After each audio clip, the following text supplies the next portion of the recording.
Yes, welcome back to the 6 o'clock show. Next, it's dinner time with Cliona O'Connor. Yeah, and Cliona, remind us of what's on the menu. We are going to cook a homemade jambon. Really easy and really easy to adapt to all the different tastes in a single household as well.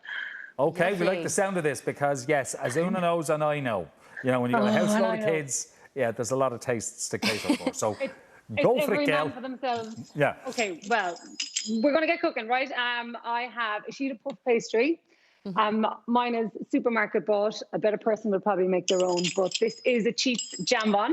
But it's an easy option as well, Cliona. You know, it takes away a lot of hassle.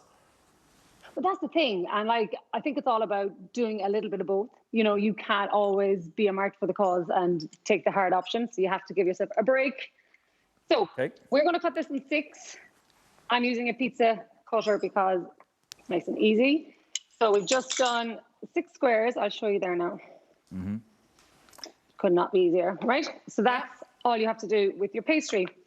Then I'm going to get my cheese. I have about 120 to 150 grams of grated cheese. I use cheddar.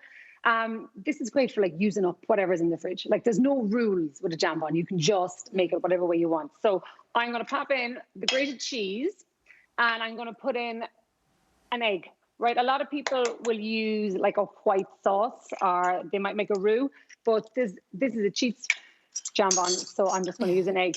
So just mix the egg in with a little bit of salt and pepper. And that's going to be the base of the jambon. And then I'm going to add whatever extra little toppings in on top of it. But every time I make one, I'd always do the cheese and the egg as my base. So it's kind of like an omelette. A little bit like a little mini omelette. A little bit like a mini. The egg kind of makes it stick together and custardy. Now this one for fun, I'm doing it like a Welsh rarebit. Do you know what a Welsh rarebit is? It's a sandwich, isn't it? Yeah, it was really popular in the 80s, and I'm showing my age here. Like I grew up eating them. So we're going to get your egg, your cheese, and you normally make them like on some toast, but I'm going to put it in the jambon. Put in a teaspoon of Worcestershire sauce. Love it. The hardest to pronounce ingredient in the world. It's like only I would pick that as an ingredient for the first time I go on TV cooking. Well, you would. You did it to yourself. It's like, I know, I did, self-inflicted. A teaspoon of mustard, right? Give it a mix. It's really easy. And then traditionally a Welsh rarebit would have slices of tomato on top. So I've diced up about 5 or 6 cherry tomatoes, dice them up, and then mix that all in. And then all you have to do is take a spoon of it and pop it in the middle of your pastry. Maybe I'd say 2 tablespoons, maybe 3, depending on how big you want them. Okay. And then you simply fold in each side. I'm going to try and show you this as best I can because I know it's a little bit more difficult from home. But you fold in the 4 sides. So you got a little parcel. Oh, lovely little parcel, yeah. But the most important bit is you pinch the edges because that's what gives you like the jambon. Right. Kind of. Yeah, so pinch in the edges. Then I brush them with a little bit of milk. You can brush them with egg or you can brush them with milk. But I like to brush it with milk. So we're going to brush it with a little bit of milk. So make it kind of shiny, or does it give it like... Yeah, it finishes it nicely. I like makeup. Let's put a bit of makeup on. Finishes it nice, yeah. So we're going to do it in the air fryer. You can do them in the oven, of course. We're going to do it in the air fryer just for something different, and they're quick in the air fryer. So you pop it in, okay? Right. And I'm going to not turn that one on a while. I'm going to give you guys a choice. That is like my vegetarian one. I have some ham. And I have some chorizo. So what, I suppose my point is if you have lots of people with lots of different tastes, you can do a couple of them like that and then you can add in more bits as you go. So what would you want me to put in, chorizo or ham? I'd go ham. Yeah, ham. Is that why it's called jambon as well? Because it's like the ham, Yeah, traditionally would be the ham. So we'll mix this one in with the ham. But like, if you've got stuff in the fridge like, leftover, whatever, like cooked ham, chorizo, olives, roasted peppers, whatever you want. Oh, mushroom one. Yeah, mushrooms are so controversial. I find on my Instagram, like if I put stuff with mushrooms on, people are like, oh my God, I hate, like they either love mushrooms or they hate them. It's a real Marmite, isn't it? The mushroom, Love it or hate it really is like, You always kind of run the Imagine gauntlet if you a little love bit if you do a mushroom dish. Could you imagine if you love mushrooms and Marmite? I do. Do you? Yeah, I do. Yeah. No, I love. And also, like, yeah, can you imagine having a dinner party and making a mushroom, you know, Marmite pie. Yeah, a Marmite pie and a mushroom. Actually, Myself and Una would be like happy out, and everyone else would be like, yeah, is it you time have to to go always yet? ask. You have to ask people as well. Like, do you like mushrooms, just in case, you know? Oh, but that's the thing. Right, so I would put that into the air fryer.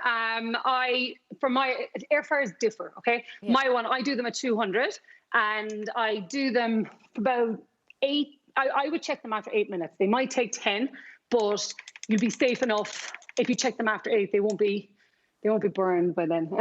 Now, I don't have an air fryer in my house, so I'm going to have to use the oven. So how long does it need to be in the oven? 200 degrees, and I would say 15 to 20 minutes, depending on your oven as well. But like, you'll know when it's cooked, because it'll look golden. But and they're quite hard to get wrong, to be honest. You know. So I have these ones done. I'll pop these out just to show you. And that's that. That's. Oh, nice. Oh yeah, you know what I should mention as well? This air fryer, I didn't spray with any oil. But like some people's air fryers, when you put them in, you might need to give them a little spray just to stop the jambon sticking to the bottom of the air fryer. Right.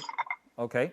But so this, can you see them? Yeah, they look lovely. Gorgeous. They're really, and they're so easy. I've kind of developed a pastry obsession over lockdown. Like I just put Nutella into pastry. It's probably not the healthiest one though, is it?